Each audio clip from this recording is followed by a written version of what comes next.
Hello everybody, it's Friday night and it is Weekender time once more. And on this week's show, as we bring you a pinch and a punch for the first of the month, we have a guest. Ooh, you'll see who that is in just one moment. But before we get into that, we have a prize for this week. From store.ontabletop.com, we have a copy of Legio Imperialis, the Horus Heresy. If you want to be in with a chance to win that big box, then you need to comment on this video on tabletop.com. So hop over to the website, comment below it there. You'll see the big post saying Weekender. Now, we've got a whole bundle of stuff to empty your wallets before the festive season begins. So sit back and relax because your weekend starts here.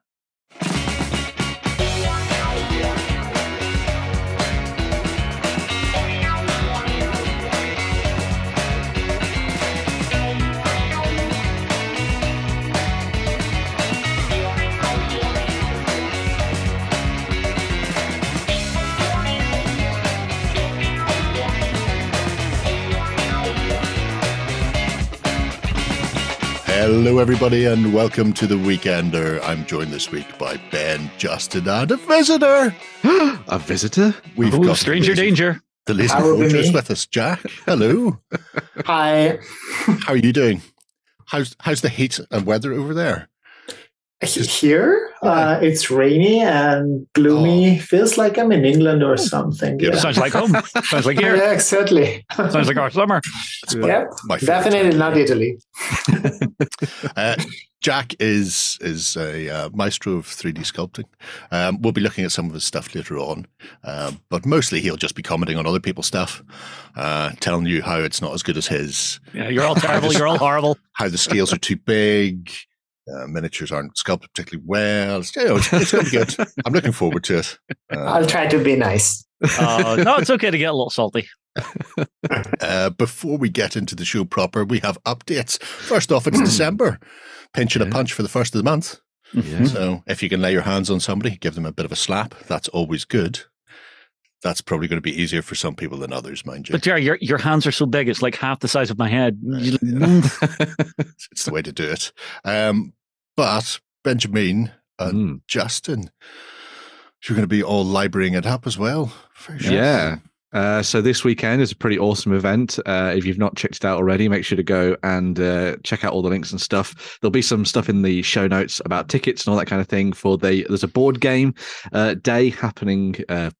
Tomorrow. Well, I know next week. Next week. Yes. A week from tomorrow. You have a week to plan. Everything has collided. I seen shock on Justin's face there where he thought, you're flying out now. So there's a board game day happening next week with the British Library where you'll be able to go down and play loads of awesome games, be they miniatures, tabletop, sort of board and card games, everything else in between. All in aid of the Fantasy Realms of Imagination exhibition. It's also going to be run by the UK Games Expo. So if you know those folks, you know they put on a good time. So be able to go down and have some fun. We'll be there as well, taking video and all sorts of fun things, which would be nice. Talk about John Wick. The other good thing about it, and what Jerry is going through here, is that this is also coinciding with the Realms of Imagination exhibition, which is being run by the British Library down in London, where you'll be able to go and basically dive into the history of fantasy throughout the ages in book form, in movies, in TV, and everything else in between. There are some really awesome books on display, loads of interesting sort of talks from authors and all that kind of stuff happening over the next couple of months as well, and also beautiful artwork, as you can see here as well, for the ancient map of Fairyland, which is just gorgeous. I was blown away when I saw that. It was very cool. You know when it is from? Pardon, sorry? You know when it is from? That's amazing. Yeah, that's from like the 1800s, I think it is. Oh, okay. That makes sense. Or 1800s or sort of like early 1900s, I think it was. I can't read that. Yeah. Well, you'll have to go and check it out for yourself at the exhibition. You see what I did there? It's very impressive. I'm really looking forward to just getting down there and actually talking to a few folks just about what they have seen of the evolution of gaming, because we've seen it within our lifetime, just how much the industry has changed. But being able to go to an exhibit where you can see it from its earliest days and see just how far we've come for fantasy worlds, I think it's going to be really interesting. Yeah, so it's Maeve.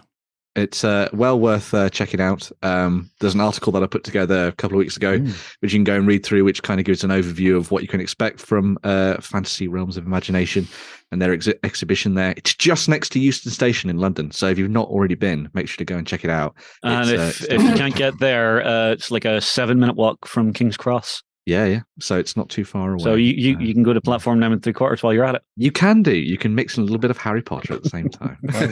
Other fantasy. Yeah. Why would I want to do that? So you are going to be going over and poking around and sticking the camera in people's face and that sort of thing as well? Yeah. That's the general idea. Honestly, I'm looking forward to it. But the bonus for me is I get to be in London in December time and go to the Christmas markets too. Oh, there we go. An ulterior motive. Of course. Hang on. It's me. I have to be efficient. Is it too late to send Shay? Well, hang on. Shay's just going to end up in the pub and not go to the event. Well, that's fine. That's all good. Yeah. Right. So UKG and the British Library, they're doing stuff for December. We're also doing stuff, and in many respects, we're better than them because we're here on the British Library and UKG aren't. So Gabu sucks to them. So, better than a British institution. Sweet. Better than 2 British institutions. That's just how magnificent we are. But Dungeonalia is happening. Yeah. A heck of a name. So Dungeonalia is now live. This is the opportunity for you to dive into crafting awesome dungeon-based terrain, miniatures, and everything else in between throughout the entirety of winter. It's going to be running from today all the way through to the 1st of March. So a couple of extra days there just to help you out because of leap years and all that kind of good stuff. But you're able to dive in. Say that. It finishes 20 days before winter does. Oh. Because the Spring Clean Challenge starts in Spring Clean, which is the 21st. Yes. So we're cutting your winter short. But we need a little buffer zone for you guys to make the short list and the shorter list and the even shorter list. Yeah, that's probably a good idea. That's true. That's probably a good idea. But yeah. See, admin. So you'll be able to dive in and have some fun with our project system, doing all sorts of good stuff. All you got to do is create a project, make a profile, obviously, on OTT as well. And sign up for the Dungeonalia 2023 category there. And there you'll be able to dive into a variety of different categories of building and crafting and painting and everything else in between to have some fun within the world of dungeon-based activities. It doesn't have to be a massive project. It could be something small. Anything you want to do when it comes to dungeons. It doesn't even have to be fantasy. It could be sci-fi. It could be pulp. You could be exploring the depths of a pyramid as you go to hunt down mummies, or you could be going into Space Hulk and battling some aliens and with your Terminators and all that kind of good stuff. I mean, you could do a 6mm sci-fi cityscape for a dungeon. You could do. Yeah. Okay. Yeah. Well, I was thinking even... because when you think about dungeon crawling, you're just moving from place to place, smashing little things until you get to the end, and then you beat a boss. And I've started playing around with Beat 'em Up from Trader's Galaxy, which is just sort of 1980s Beat 'em Up on the tabletop, which is exactly the same sort of thing. You scroll around the map, picking up bits and pieces, grabbing your loot, and then at the end of it, you beat a variety of bosses after you've dealt with all their mooks. That could be a dungeon crawler. It could be. And I'm currently trying to work out how I can do a tabletop that's less set up in advance, more random for that full Streets of Rage, Double Dragon feel. Tell you what you could do. You could do something like the old Fighting Fantasy, where in between you're choosing between options, which then means you're bringing out a different segment of your dungeon. Oh. You have a written dungeon and then a tabletop dungeon that then is procedurally generated. Yeah. That could be cool. I don't understand the first bit.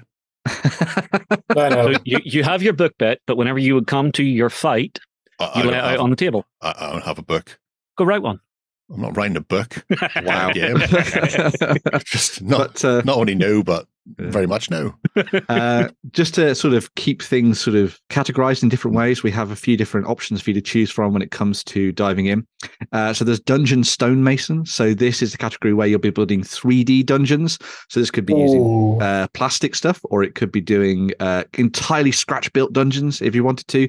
So if you wanted to break out, all the coffee stirrers and everything like that, you can do that. There's also Dungeon Architect. which is where you'll be building 2D dungeons. So if you want to approach things from the perspective of graph paper, like in the classic old days, that's a good way to go. Maybe even want to use some dungeon building software online. That's also a good option for you to dive into and have some fun with. Then we have Dungeon Master. So this is actually the sort of story writing thing. So maybe this would be fitting into what Justin was talking about there as well. So if you wanted to craft yourself... So if you wanted to craft yourself a large campaign story, or maybe just a single encounter, or maybe a couple of encounters to do with dungeons, then that's a nice option for you to dive into and have some fun with there. Produce loads of artwork for it as well if you wanted to. That could be kind of awesome. Then we have a couple of sort of painting challenges as well in there too. So there's Dungeon Heroes. So this is crafting the best looking dungeon hero party. So if you've got an idea of your sort of friends, heroes that you wanted to bring to the tabletop, dive in and do that. Maybe you've got a whole bunch of Hero Forge models lying around that you want to get painted up. This is the category for you. Very awesome stuff there. Or you do have time to order them up because it is running for quite a while. Exactly. It's running for quite a while, yeah. So plenty of opportunities there. There's also Dungeon Monsters. So this is the flip reverse of the Dungeon Heroes one. So if you wanted to dive in and paint up some awesome monsters for your dungeons, then this is the one to dive into and have some fun with there. Very nice. Very broad as well. As I said, could be aliens, could be your classic goblins and gnolls and trolls and everything else between. Have fun. Take it wherever you want to go. And then the final category is the Dungeon Younglings one. So this is for entrants of under 14. So if you wanted to dive in with your kids and build some fun dungeons, this covers all of the categories that we've previously mentioned. So if you wanted to have some fun with your kids and play games over the Christmas period and things like that, just dive in, have some fun, build some cool dungeons, get all the cardboard out, and just go crazy, effectively. And make sure to mark the Younglings project as a Youngling project. Mm-hmm. That makes it nice and easy for Jerry later. Yes, Jerry's for life, not just for Christmas. Exactly, yes. So he can find all the projects and put them into our lovely Otherwise, I get very annoyed and spend forever in the project system. Yeah. And I spend enough time in that project system. A more wretched den of scum and villainy you'll find. I will also say there are going to be prizes for all these categories. So if you're interested in a little bit of an incentive, make sure to dive in. There's some wonderful creators and producers who've offered up awesome prizes for this, and you'll see these filtered into the post over the next couple of weeks. So make sure to watch out for that, and maybe that'll drive you towards a particular category. You never know. We'll see. But yeah, have some fun, basically. Yeah. I feel like hassling the Caesars. I've already kind of mentioned that I want to hassle them about getting them on and doing things, because if you're unaware of Caesar Inc., Chris has been doing the Justins and Dragons strip for ages, but they've also done lots of live streams on Twitch where they would design a dungeon in an evening, and while they're populating it and having a chat with the audience and going back and forth as to what's going to go in and what's going to happen and what the storyline should be. At the same time, Chris is normally drawing the dungeon that they're going to be fighting through live on one of those tablet-y things with the internet. Yeah, that's pretty cool. So maybe we'll get there. Just Mistress Mimi's written across the top. All of that and so much more. Anyway, all right, that's enough updates. That's too many updates. This is a ridiculous amount of updates. Let's take a look at the indie of the week. Ooh. And this week, Burning Designs is doing a bit of laser cutting. So I deliberately avoided doing Tiny Fighting Men this week because we've done very Tiny Fighting Men the last 2 weeks. And now that Jack is here, all about the Tiny Fighting Men, I thought I'd throw him a curveball by doing some big laser cutting buildings because I'm mean. So mean. Or for it. Well, yeah, either or. But Burning Designs, as you can see, do a substantial amount of laser cuttings. Like so much that we won't get through it all. However, they do have some interesting things. I'm going to start with the most interesting / weird that you're not going to see often, and then we'll back into the more I expected to see afterwards. I'm seeing some wild and wacky there, so I'm not sure what your offbeat one really is. Oh, my offbeat ones are so offbeat. So we're going to start with Sky Command. So if people are fans of steampunk and they've often thought, where can I get my hands on some form of laser cut airship, then this is the place to go. Also, I really like this website because for once I don't have to scroll because I can just do this. Now, nice. And now I can just go through the entire category. If anybody else is planning on building a website like this, please do. It means nobody can see the name of these. They'll have to, or the price. They'll have to come to the website for once. But I really enjoy the absolute weirdness of this. Oh, don't want to do that. So yeah, the steampunk stuff it's a genre that gets kind of overlooked. The pure classic Victorian sci-fi steampunk. There's an awful lot of stuff that gets categorized as steampunk these days that aren't massively off the beaten track from that classic old school. And this is more of that, which I really like to see. I'm also impressed that they came up with a way to do their little blimplet with this interlocking cardboard ribbing on it as well. It gives it a certain amount of rigidity. Yeah.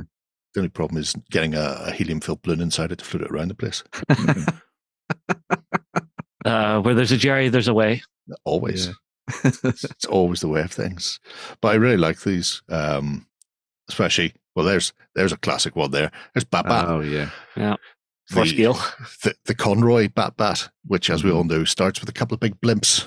It does. At the start of the show. Yeah, with the big searchlights. Massive spotlights on the bottom.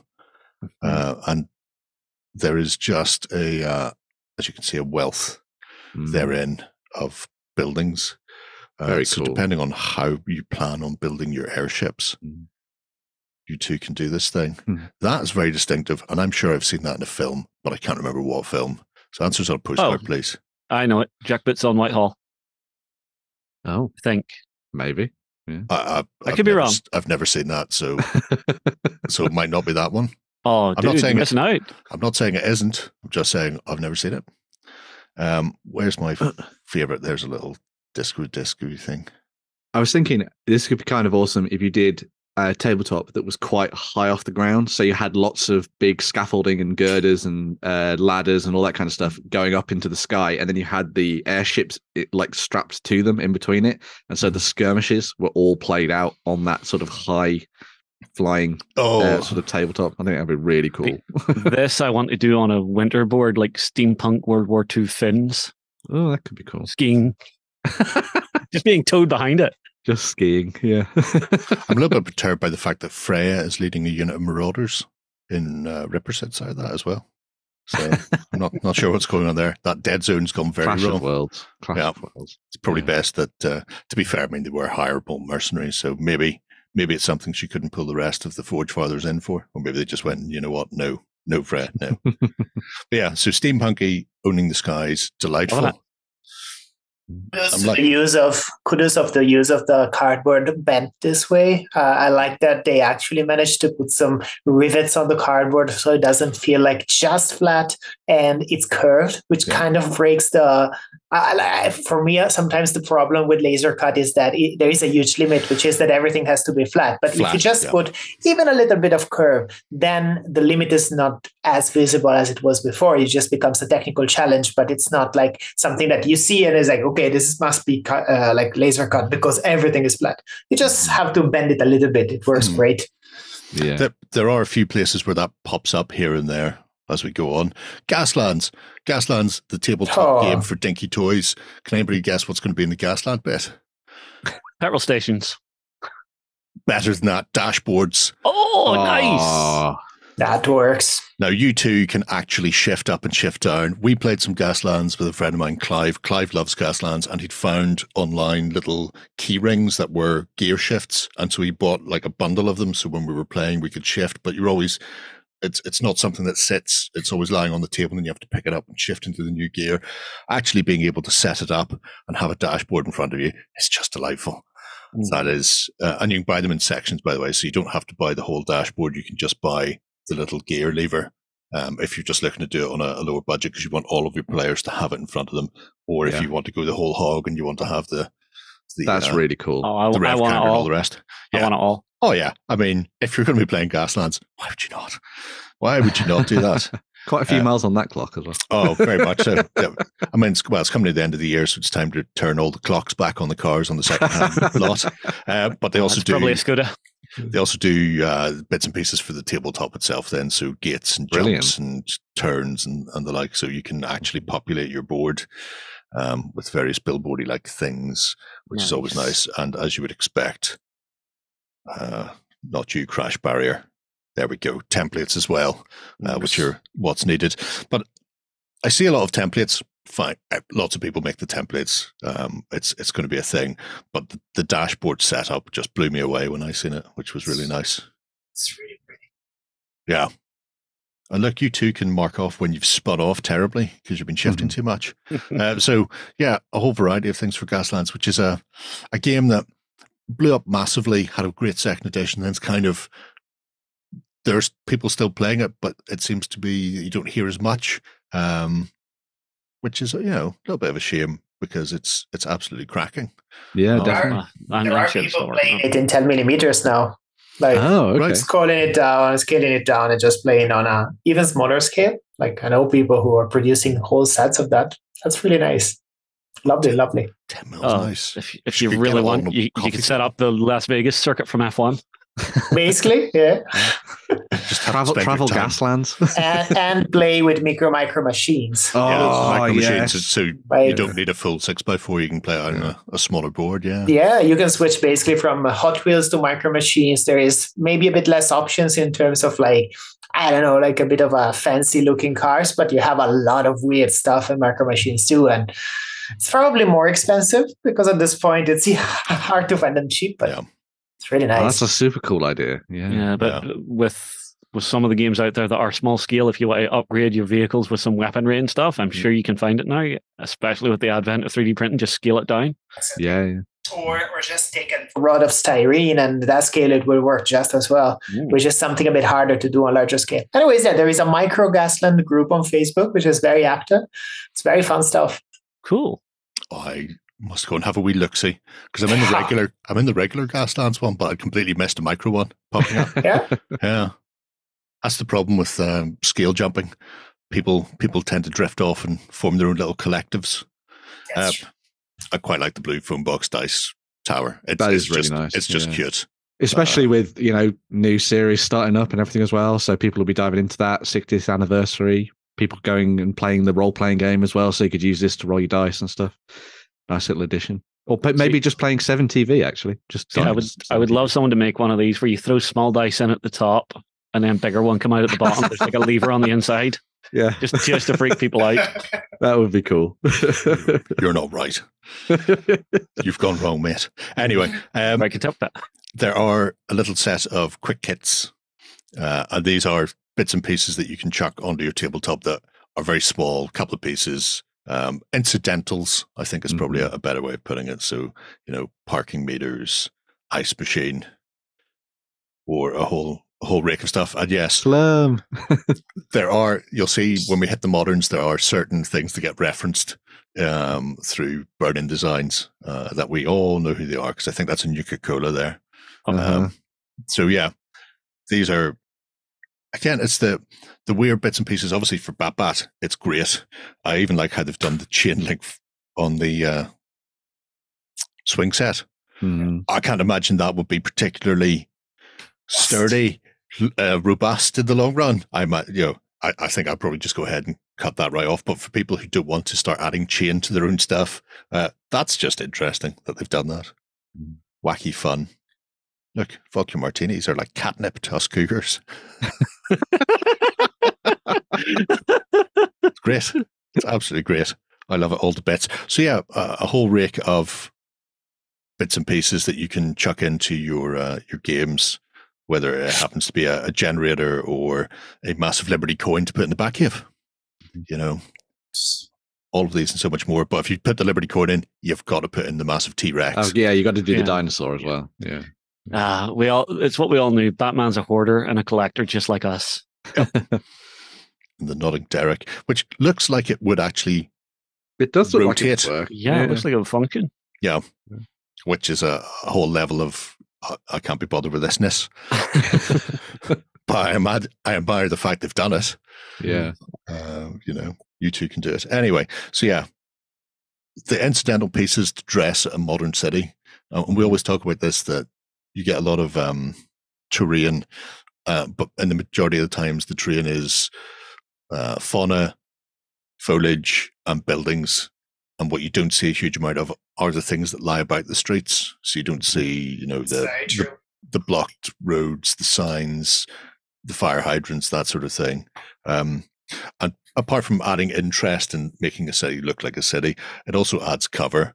Not every street, I often run these problems, is you end up having to fill streets with loads of crates or something. And it's like every street has mountains of crates in front of every house, just so you have some blocking terrain going down the street. And you go, well, that's not realistic, but maybe a few knocked out cars, some signs, guillotine, of course, just right in front of Parliament, just so they know. These are all good in the hood. So yeah, a variety, modern, steampunk, and I suppose Wild Westy as well. So that's all quite cool if you're after bits and pieces like that. And then I'll have to do this. You can 6 millimeters. You can compare and contrast. I'll just sit back and wait now for the I've done it better. But I've done in 3D. That's a very different beast. But for fans of things like Thunderbirds, Captain Scarlet, I'm fairly certain I've seen that rotating in a Jerry Anderson production in the past. So these are obviously great for BattleTech and Drop Zone, which is kind of where they're aimed at. Probably also work very well for Bot War. Because that's technically it's a bit smaller. Bot War is around 8 to 10. This is 6, but at the same time, if I want my giant bots kicking a street down, then if the buildings are slightly smaller, it makes the giant bots look even more giant and bot-like. So that's very true. Whatever. Yeah. See, smaller scale, I think you can fudge the scale on your buildings a little bit more. Yeah. And this is another prime example of that, using slight curves to get around the fact that it is laser cut out MDF. It's just got, the dividing in it allows it to tile the front and at the same time have a very tiled building look to it as well. All the shiny glasswork. Look, it's the London Eye. You ever want to push a London Eye over with a giant bot? I know I have. Where's the Fantastic Four we need them? Underneath the giant wheel that I've just pushed over on them with a bot. Take that, the thing. Those are really nice buildings. I like the way that they've designed them, especially because then you can put in clear Fantastic Four acetate and all that kind of stuff inside, can't you? Well, Lights. I mean, some of the negative space stuff they've done is really nice. Yeah. Not every building has to be slammed on solid. A solid box. Yeah. I mean, they've got a very architectural model feel to them as well. I could see that. Network 23. He's mad as hell and he's not going to take it anymore. Yeah, they have a very good use of the laser cut in this. I am a bit worried about the cohesion of the different buildings together because they're all very nice individually. But just like you said before, the scattered terrain in between is the thing that glues everything together. Yeah. And here it might need a bit of that, but maybe it's ahead in the images. Oh, this looks good. There's some interesting bits and pieces. There's your mech bays or bot bays, depending on how you're feeling. So you too. Pacific Rim music plays in the background. Does BattleTech have music? John probably knows. I imagine was talking about a different thing, but okay. Yeah, but these are set up for BattleTech. That's nobody cares. I'm sure the old cartoon still has it. Yeah, probably. Yeah. Wall sections as well to defend. Very nice. Yeah. So yeah, if you're looking to populate a board, you can do that. That's a big thing. There's another stonker. Again, getting the curves in, but in a slightly different way. And in this case, the smaller scale helps because then the fact that you get the grooving on the laser cut around it means that it looks like 2 or 3 levels of glass that are individual, but also you have that paneling again. So some of the pearlescent paints we use would be great for that. Oh, power generators. Immediately, that's an objective you need to destroy or protect. Why not both? Yeah. Destroy it by protecting it. Oh, throw people into it. Yeah, and there's tons more. I mean, brilliant. We get lost in here forever. But yeah, the 6mm stuff's funky, including look at that. Wow, it reminds me of the big archway of the hands with the swords in Iraq.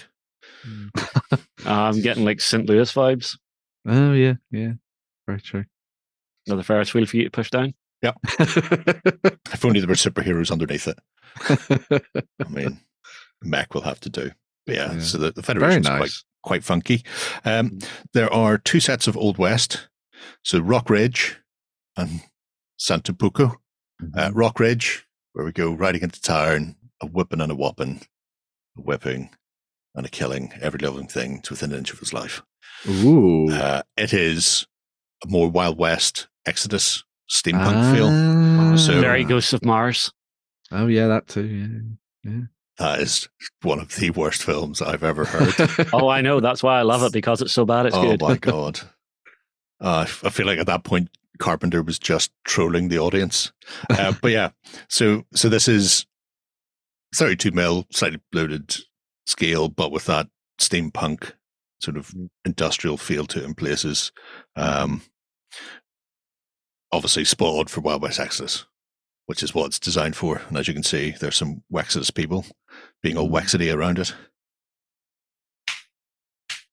And that's all. I mean, it's nice. Looks very cool. I particularly like the train. I think the train is one of the coolest things in this set. And you could have so much fun doing a big scenario around that. Proper like Wild West Exodus train robbery. You can easily upgrade it to make it a bit less flat because everything is laid down so well. Yeah. Adding, I mean, you could sit with a riveting tool and just add rivets. Sadly. Yeah. Or you could 3D print some like tacky bits and just glue them onto the side. Yeah, a lot of greebles would work. Ooh, you could even take off the wheels and turn it into like a monorail hover train thing and do a kind of solo sort of heist. That could be kind of cool. Definitely so. Yeah. Just fighting your way down the carriages. There's a dungeon crawler. You are fighting from carriage to carriage, attempting to get to the end to stop it going Good into idea. the village. Yeah. Or get up to 88 You've got Doc Brown up the front. Yeah. You were both on the same page. I don't know. As an adventure, it feels a bit railroaded. Absolute gem. I mean, I miss games that you were just, on the tracks. I see what you do. Santapuco is more traditional Western. So you two can do New Mexico, Arizona, break out Billy the Kid and Friends, or if you're playing Napoleonics, you can do the Peninsula Wars. Peninsula War stuff. Yes. I might be looking at that. Yes. I'm like that, aren't I? I really like Terrible those. Man. Yeah. Oh, that's a cool tower as well. It's a heck of a bell tower. Just missing the bell. But now's a great time to get bells. If Very anybody's true. looking for bells, hit the shops, grab a Christmas decoration. You're sorted. Just remove the clapper, because otherwise your little kids will drive you insane ringing the bell as you're playing. I was just thinking of plastic Christmas tree decoration. Oh, There'll be loads of them around. Yeah, fair. Yeah, There's a you can nice see variety in this. Yeah. I like the Make a pizza. have a party, have a shootout at the same time. Yeah. I really liked the arched walkways and stuff, because it gives you that kind of cinematic feel of the characters moving between cover, switching between them, ducking out, firing, and all that kind of stuff. Yeah. You can Shadows. get Zorro in there. Yeah. Diving around the place. Use On Guard. It'd be great. The roof texture is really good on that as well, actually. The tiling, being flat, yeah. I like that. So yeah. Although for the little fountain, I would definitely add a little bit of water effect to that. Oh, yes, definitely. Yeah. Fill it with some nice resins or something. Yeah. There's something a lot of people forget is these kits are just like a baseline. You can upgrade and do more to them. Mm-hmm.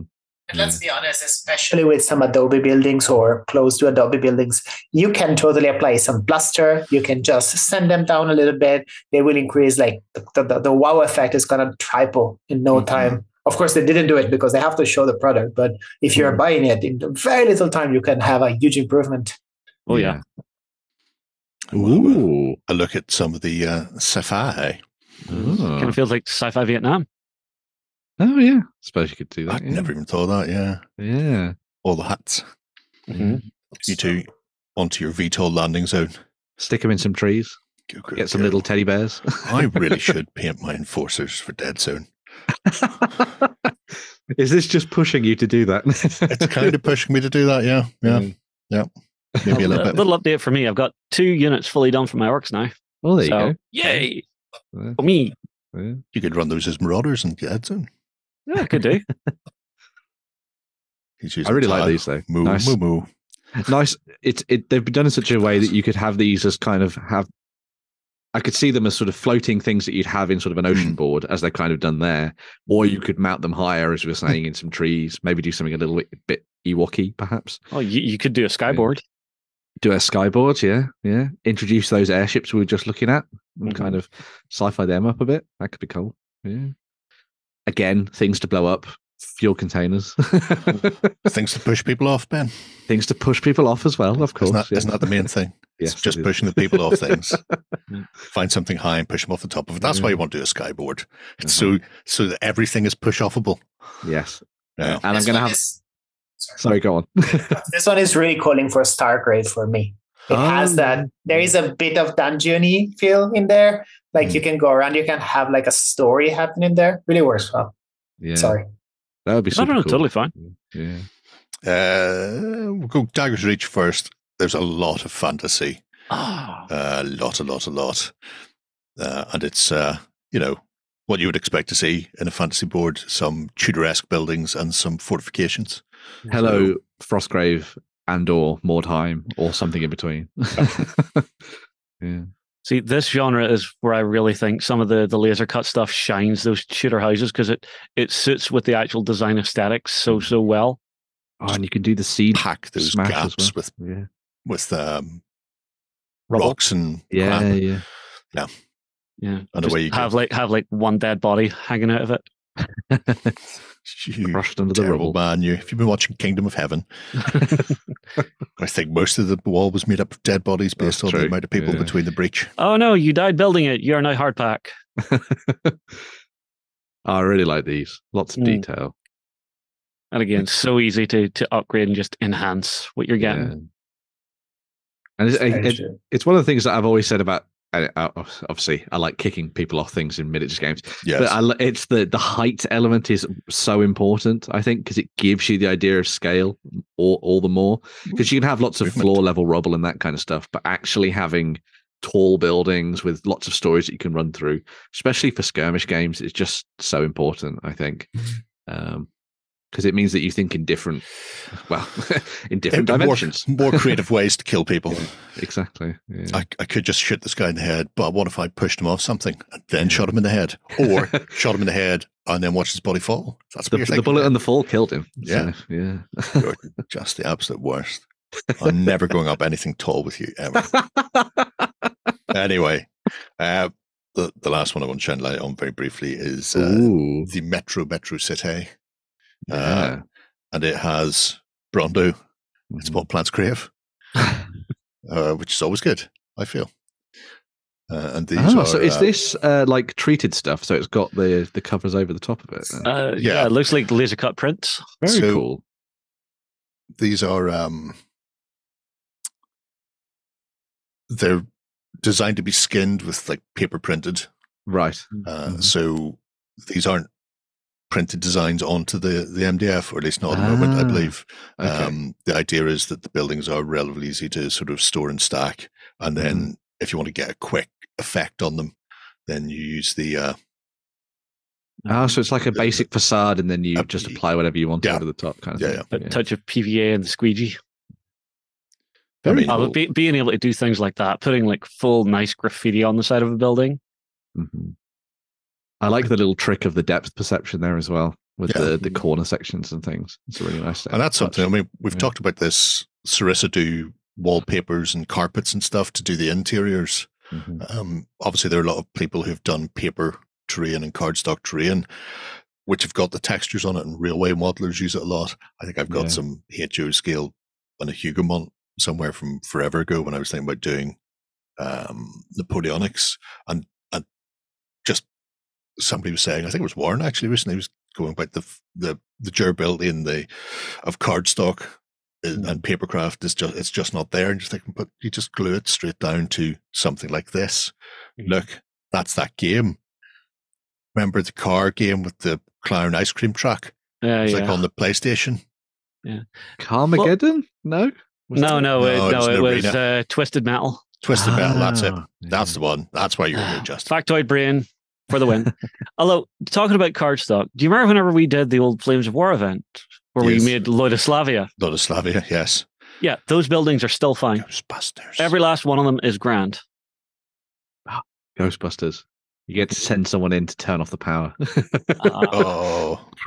Don't let Slimer out. Yeah. Don't let any of them out. They're all terrible people. I'm so looking forward to the new movie. Very nice. Yeah. So yeah, love those. A whole rake of modern-y bits. If you're running joke shops, your bustery type things, but also, here we go, this is what I'm after. And again, back to the curves. Have your little caravans and trailers, and again, food truck. Nice. You know, things like this. Great for The Walking Dead, which is coming back. Mantic, I think, have announced it today, but they were teasing it all week. The Walking Dead is be coming still back. my beating heart if it's there, and I'm diving in They all the did way this time. a Negan teaser or something, wasn't it? And they were like, yeah. They've done 3 teasers where The Walking Dead have been in the background, and then they went, join us on Friday to find out. So the rumors, because it hasn't been officially announced at this stage, but the rumors are licenses back, and there's like 30 or so models, like a final wave that will finish the Walking Dead storyline that was never done in the initial. So even though I own everything, I've got to come back for seconds. Look at that. The Palace presents, just print that out, stick it on a billboard. Yeah. And away you go. So yeah, love those. I love Batman living in a trailer park after he spent all of the Wayne Foundation money on bat stuff, and then he got kicked out of Wayne Manor. Just every week, you know, people sitting on porches, sitting in front of their caravan, and then the bat signal goes up, and that Bruce Wayne fella comes running out and hops in some sort of jalopy that's just been beaten to death. You just hear it backfiring. Rips up the street. And they just go back to drinking, smoking their meth. Just imagine what happens. It's like the world of Gotham's a terrible place, and the trailer parks are even worse in my imagination. So there you are. Yeah. So that is our Indie of the Week. That is Burning Designs. Awesome. They lurk in America, for people wondering. But obviously, you know, they will ship internationally. But when you're ordering massive blocks of wood, you may find that the shipping costs are chunkier than expected. But, it's always worthwhile. Yeah. Sharp. Oh, no, I like it. Yeah. Right. Well, we're going to move on, have a look at the news. We'll be back after the swish. Coming to you from the center of Northwestern Europe. Covering board games, war games, card games, and all that you love. It's the news. All right, we're back for the news, and we're going to be going back in time. Back in time, both in history and in games. Exactly. Yeah. Battlefront are relaunching an old range.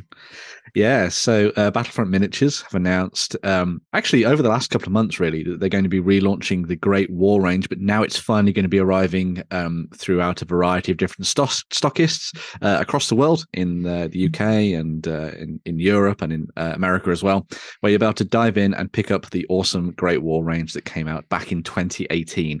Not 2028, as I mistakenly put in the article, which would have put it in the future. But Close enough. Close enough. But yeah, 1s are 2s, 2s are 1s. But this is their World War I miniatures game for you to dive into and have some fun with.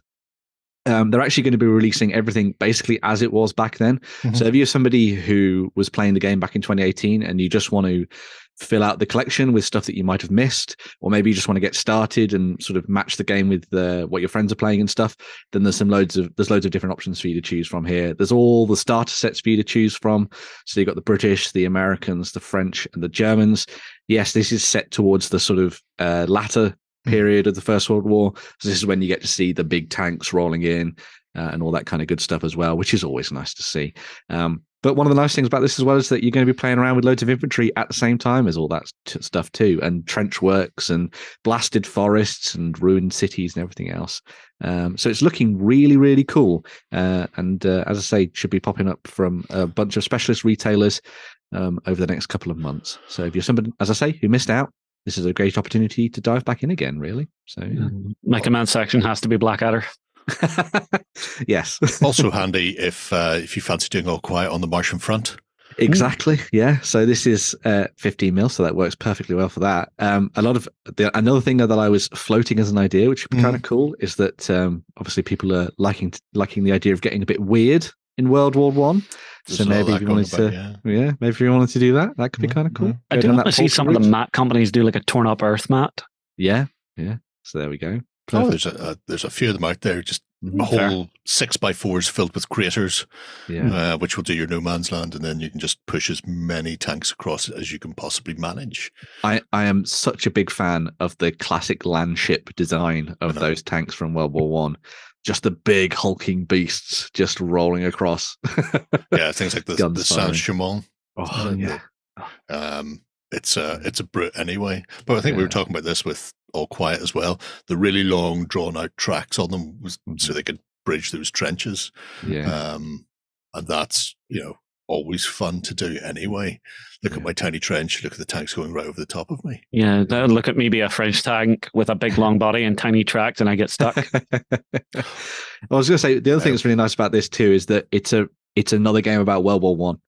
We've had it so a lot of the focus has been on World War II over the years with Wargaming, and now we're actually seeing a lot more stuff with World War One. We're in 28 mil, obviously from Firelock and stuff. But it's good to see this game come back and give people another option when it comes to scale for this period as well. So yes, definitely a war that you don't want to miss out on, because there's some really fun stuff in there for people to get stuck into when it comes to gaming. So yeah.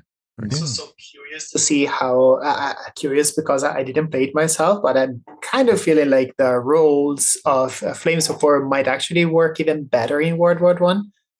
Because the parking lot feel of World War II in World War One kind of works. You literally have rows of people running in front of the enemy fire, so you might actually get better dynamics there. And the looks are really good, and all the people now are like formed in their brain to like this kind of look because Games Workshop took so much from World War One, and now we're doing the full circle. We're back to the original. That's really that's good karma, I would say. Yeah. See, I would really love to play like super early World War One before all the trench lines started getting dug. Cavalry and stuff. Yeah, but before it was an entrenched battle, because then you could actually do some of the early skirmishing fights that you would have seen. Yeah, and I think that would be really interesting. You could do early skirmish. Some of my friends, like Polish friends, that get triggered when I talk about skirmish war World One. Because sorry, not skirmish, like a trench war of World War One, because most of the theaters actually did not have trenches at all. So actually, that's very true. You can play the Eastern Front. You can play the colonial areas. There is so much going on. It was a world war, not just a Verdun war. Yeah. I think that's it. But just because the front lines were so static for so long, and those trenches just sat there forever. People tend to focus on that as if it was the sort of the be on and end all. But you got all sorts of weird stuff. There was Cambrai, possibly not how that's pronounced, which was the biggest tank battle in World War One, and there were 2 corps. There was like 500 British tanks on the field. You can do some ridiculous stuff. And obviously doing it in 15 mil, much easier than trying to put 2 corps worth of tanks on a table in 25. Yeah. Oh no, there was a movie, Beneath Hill 60, which actually followed some of the Australian miners doing siege mines against the other trench lines. Do that as a tabletop game. There is like a self-generating like dungeon that you're trying to dig through and fight each other and reach your objective point to actually blow up the other person's trench line while the opponent is trying to countermine you while digging their own. That could make a really fun game. That could be cool. Be the follower of 0 to 100 Hours from Crayford now, like another board game becoming a war game sort of thing, but with a very specific, very picturesque setting. That would be amazing. And then at the end, there's a crater big enough to have a lake in. Yep. It's all good. It's all good in the hood. Right. Yeah. Moving away from old miniatures and having a look at Star Wars Shattergrounds, or Star Wars Crisis Protocol. As you like to call it. Yes.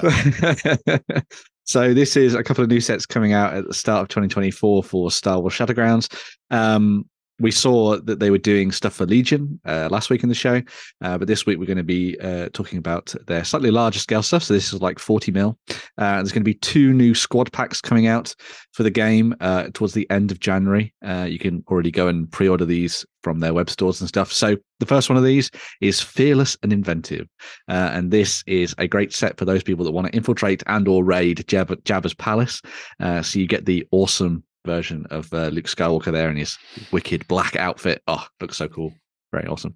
And he is then joined in battle by Leia Organa in her disguise as Bouche, which I didn't even realize that the disguise had a name, but there we go. Did you know?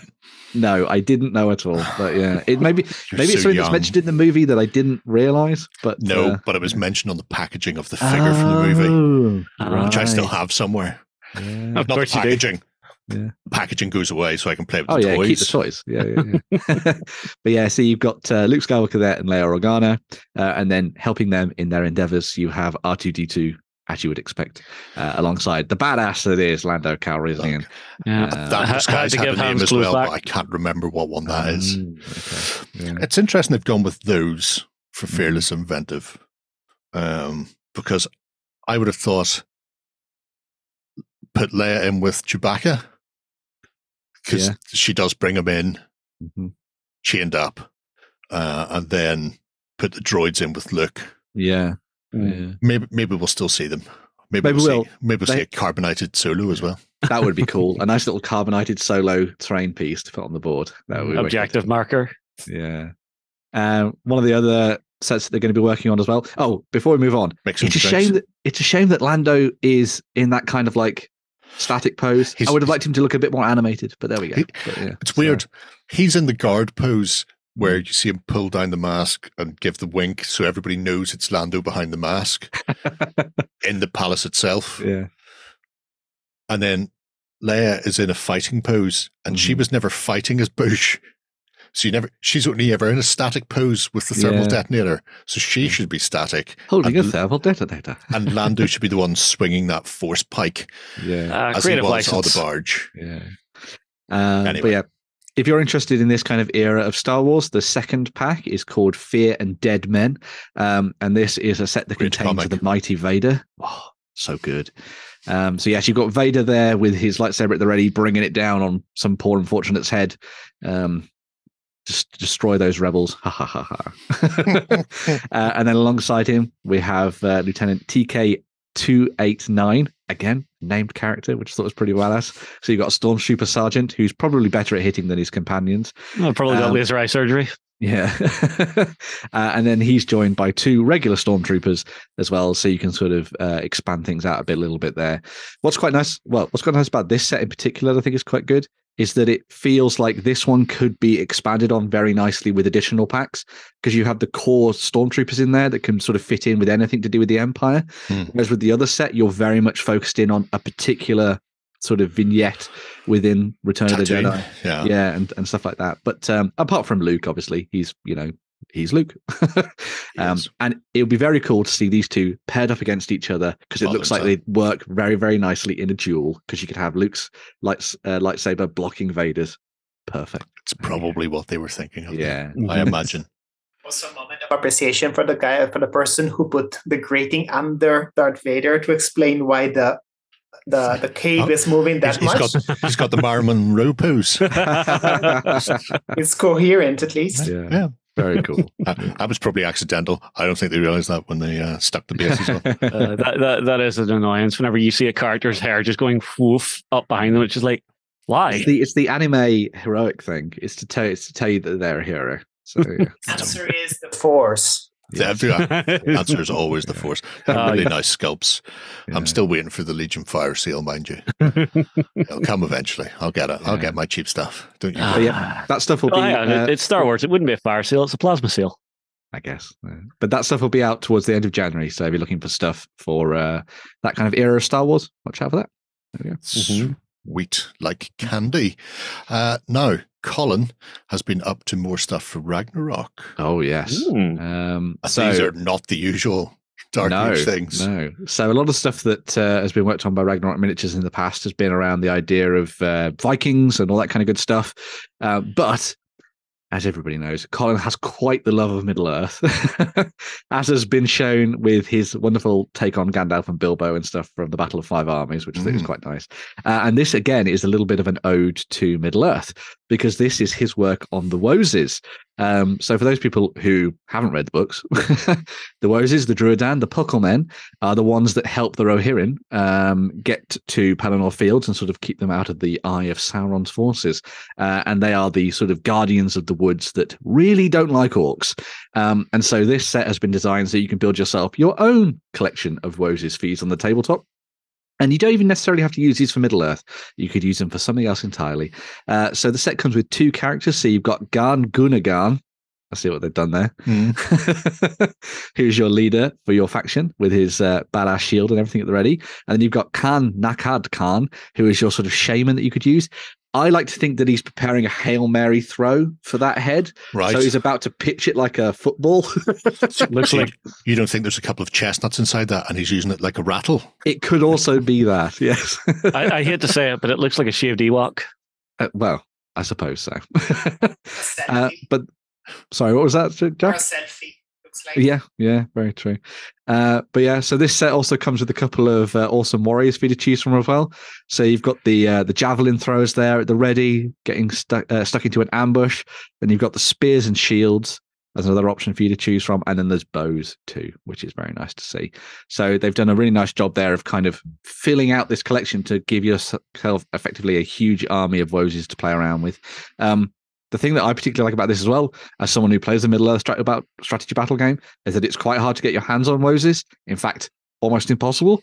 And so this could be a really good way for you to actually build out a full army of these with lots of interesting and unique poses in there at the same time. So yeah, great stuff. Do they have rules then in strategy battle? Yeah. I didn't realize they'd been included. Yeah. There's rules for Gan Burigan and just the Woses, and you tend to just ally them with other forces, normally the Rohirrim and that kind of thing. So put them in with the Shire. Yeah. The thing that's really nice about these models as well is that they've been left so that you can do loads of tattoo work with them. So if you want to start adding things to their faces and arms and bodies and things, you can just go mad with the freehanding if you are so inclined. So Ben chooses blindness. Get a pen, draw it on with an ink pen. That's the easiest way of doing it. That is very much the easiest way of doing it. I like the look of those a lot. Yeah. They're interesting. Especially for things like tribal and obviously Saga, for example.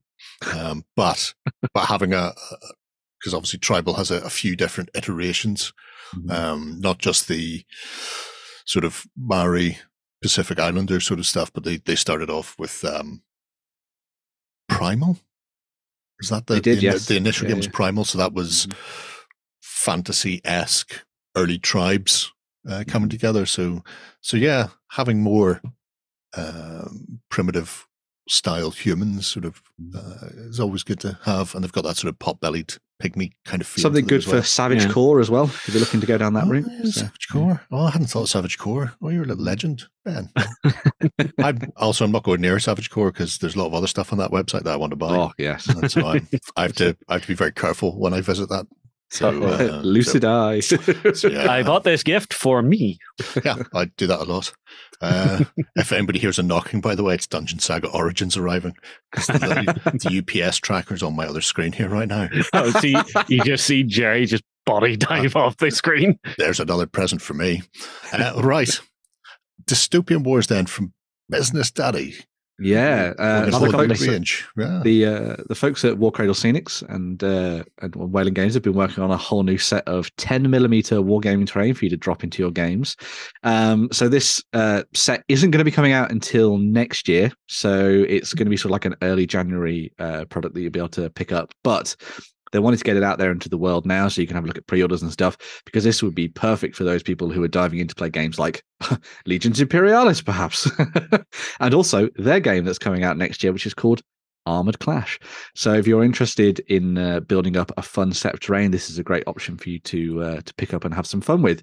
It's a big modular set. So it's loads of wall sections and roofs and all that kind of good stuff. So you can build one massive building if you wanted to. You could build smaller ones. You could build individual elements of a sort of like industrial bay on the side of a the side of a city, sort of going off into the ocean, so you can match it with your games of Dystopian Wars if you wanted to, which I think would be quite nice. And because it's got that industrial zone feel to it, you've also got all the extra bits and pieces. So you have crates and cargo containers, and you have the big cranes and everything as well that you can sit onto the side, and then there's guns to mount on the building too. So whichever way you wanted to approach using this terrain in your kind of industrial settings, you've got some nice options there.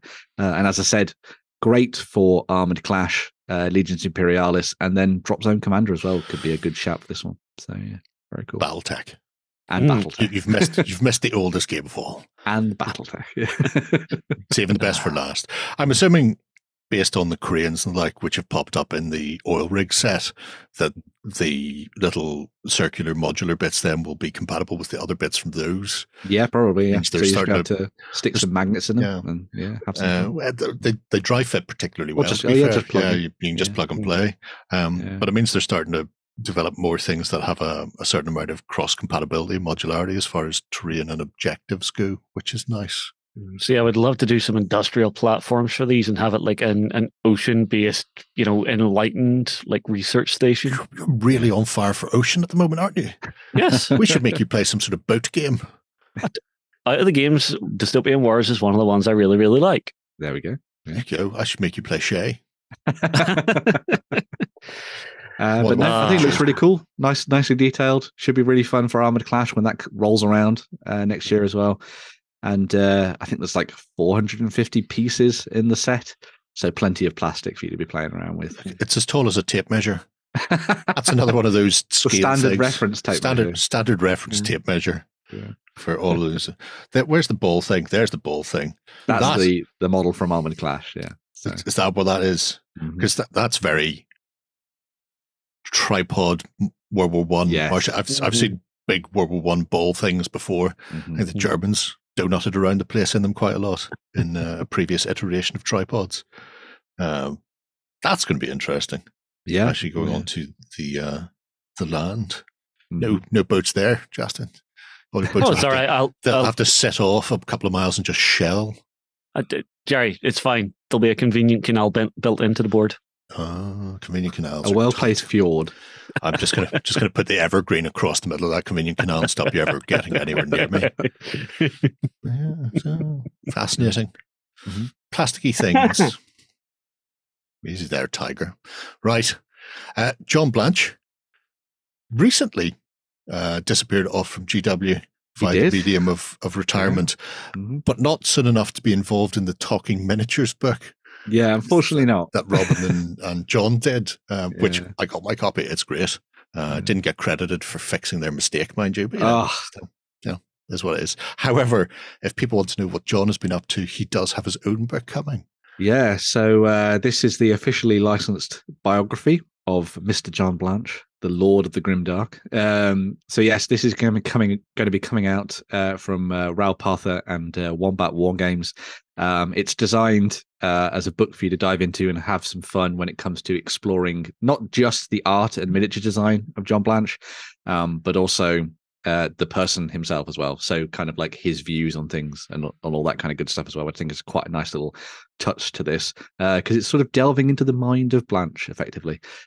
Whatever you think of his artwork and the Blanchitsu designs that everyone has lauded over the years, it's hard to ignore the impact that he has had on the Grimdark and Warhammer 40,000 and everything else, including Age of Sigmar. Some of his early concept work there carried through into the design of things like the Stormcast Eternals and everything else there too. In addition to having insights on John Blanche, there's also loads of additional people getting involved with this as well. So just to give you a couple of names that I know a lot of people will know, Lynn Blanche, Alan Merritt, Trish Carden, Tom Evans, Paul Bonner is in this as well. Jess Goodwin's getting involved. Thomas Pirian as well involved. Ian Miller, another fantastic artist. They've all contributed to the book and sort of talked about John Blanche and his work. So if you're somebody who likes the Grimdark, this is probably going to be a book for you to snap up and put on your coffee table, I would imagine. So, I heard,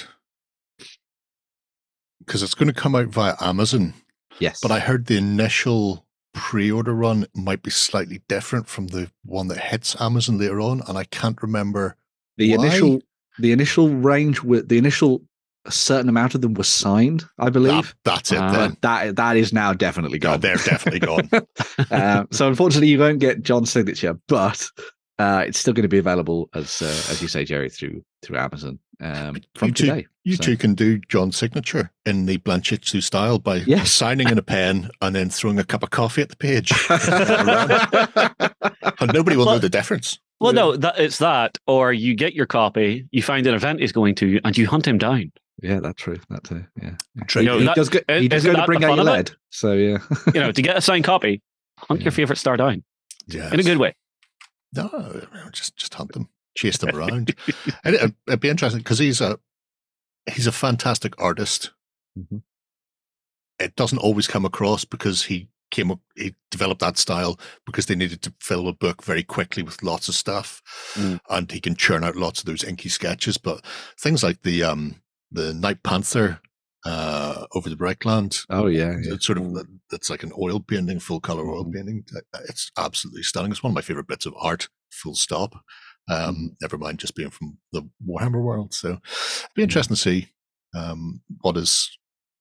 what sort of things come out in it as well, especially going from an artist to sort of lead in the art studio and being responsible for steering a lot of the artwork that came out from GW as well. And of course, I'm sure the Badger story will be in there as well. Apparently he's got quite a thick accent, and there was I want to say it was Mark Gibbons, it might not have been though. Somebody came in and the first thing was John asked him to draw badgers.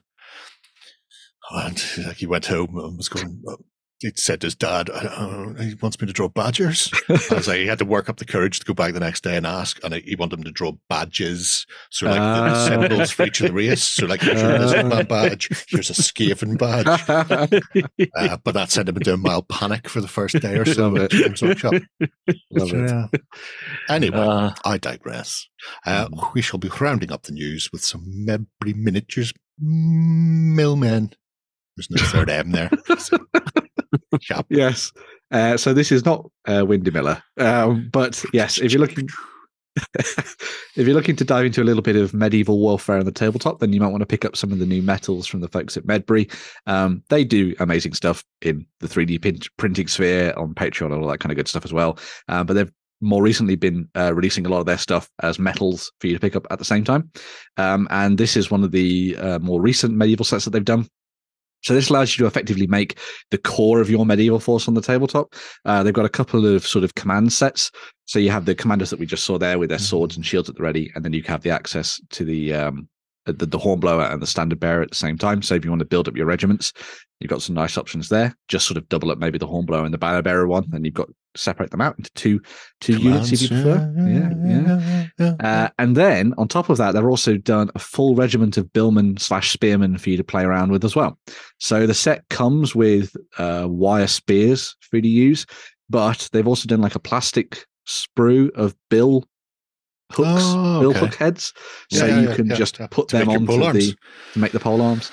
So if you want to do that, you've got that option at the same time. So you can either go with classic spearmen, or you can go with this option for the billman if you want to go in that direction. And no, they're not all called Bill. No. Spearmen clearly, because they're just that bit more stabby. Well, I don't know. A bill hook can knock a guy off a horse and take him out. You run these. I mean, you put your hand down on top of it, the miniature will stab you. Oh, that's true. Yeah. Well, they'll still do that, but these are spot on for Bretonians. Yeah. Oh yeah. So it's a set that you can buy as the regiment fully, as you can see there. So you get the command elements alongside the regular soldiers. They've also done it so you can buy individual packs. So if you just want maybe 3 or 4 billmen, you can go down that route and snap them up if you want to. So yeah, very nice stuff there from Medbury, I think. They're delightful. Just send them dragon hunting. Yes. To be cooked in their armor like tin cans. Terrible person, you. Why send them off to be killed up? No, I do. I really like those. I'm still not starting that period of medieval warfare, though. But these would work so nicely with the stuff from Antediluvian, Jerry. And Claymore. In fact, Matt has just done a new range of some bows for Claymore as well recently, I think. And as we see, Jerry is now talking himself into it. Oh, no. I've been very good I've been 100% good in staying clear of the latter period of medieval warfare for a while now, and I will continue to be good. And you can't stop me either way. However, if I was to crack Antediluvian, Claymore, and Medbury, oh, that could be costly for me. I might sell off some of my GW stuff. Anybody want to buy somewhere in the region of 500 Praetorian Guard? They're quite difficult to get your hands on these days on Fleetpay people. There will be a lot of people in the comments wanting to pick those up. Just sliding right into Jerry's DMs. Yeah. It's just the way to do it. Right. That's enough of the news. We shall have a little swish, and when we come back, we'll be rounding out the show, and we might let Jack talk about his 3D printing.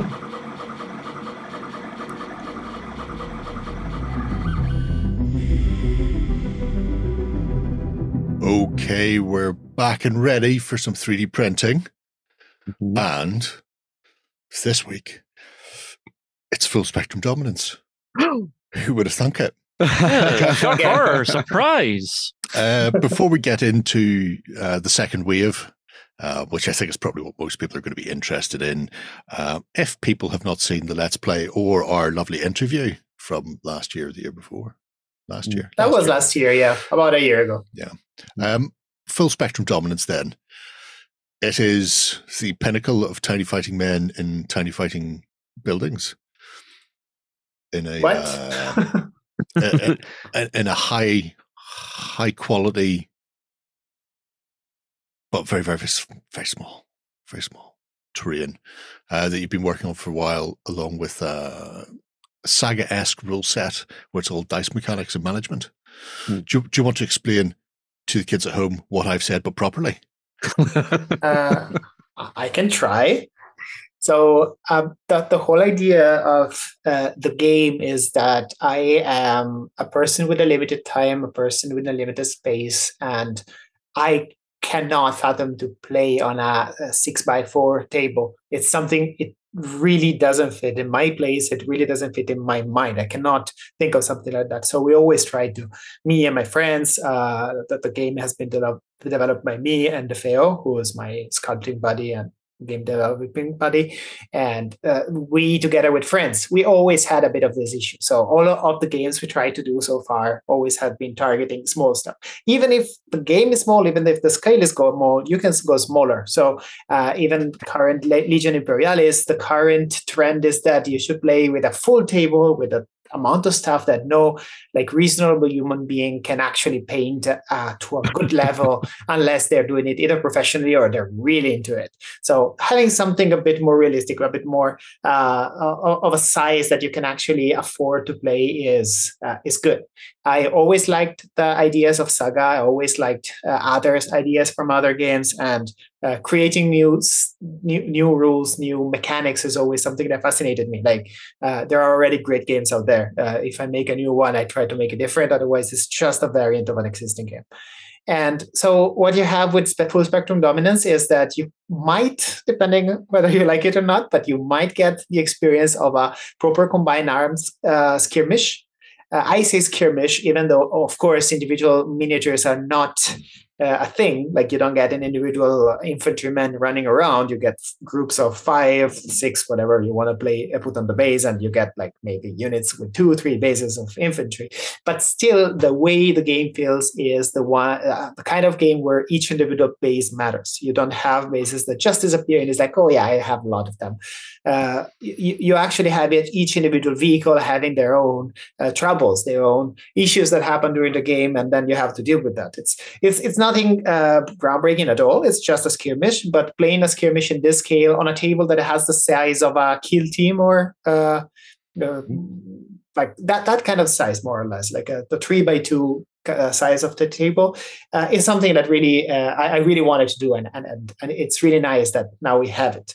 Of course, you can play on you can increase the scale of everything. You can play on 50 millimeters, just increase everything by 240, 250% in total, and you can play on a normal 6x4 table. So it depends on the quality of your eyesight or your patience or your availability in space, amount of resin, whatever you want. Like the game works just as well. So the initial idea of the game was to be be entirely miniature agnostic and scale agnostic. Of course, scale agnostic it still is by definition because of 3D printing, but miniature agnostic, like now we are steering a bit more into we have our models, we like them, we make stats that are highly characterful. So each model really does stuff that is cool for the way the model looks, the way the model behaves. So we don't have a lot of generic units right now, but at the same time, nothing stops you from replacing the model with others. We don't have like true line of sight where the chimney of a building actually covers anything.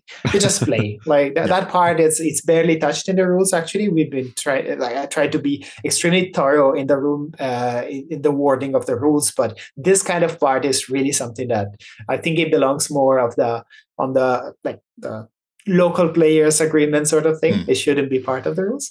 So then you have this thing. You can play with tiny infantry. You can play with vehicles, mechs. You can have huge mechanical stuff moving around. And of course, terrain is a very important part of the game. Both because interacting with terrain is important. You need it is a skirmish. Of course, you cannot jump on a roof and drop kick on someone, but you can drop kick on someone and you can jump on the roof.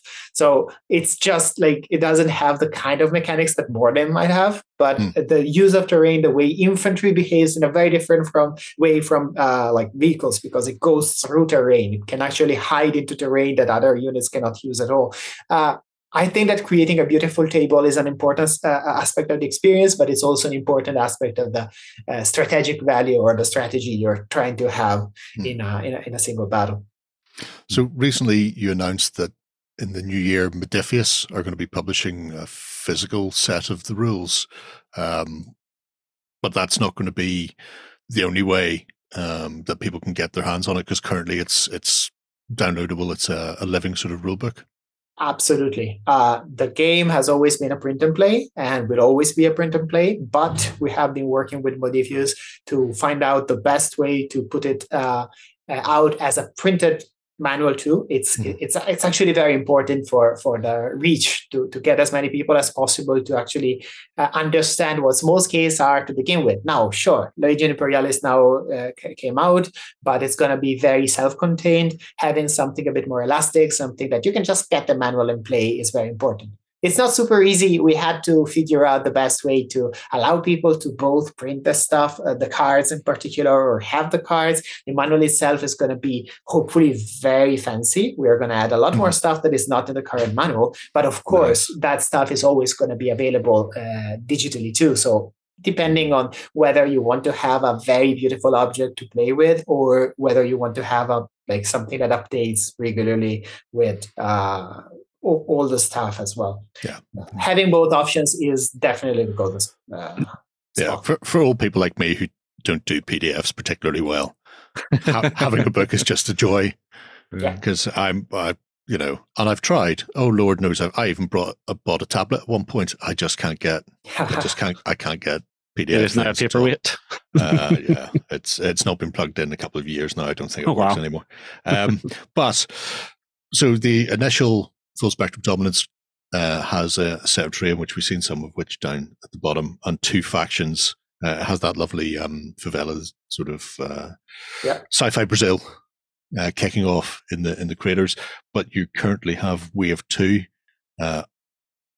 on the My Mini Factory sort of campaigny bit, their version of a Kickstarter essentially.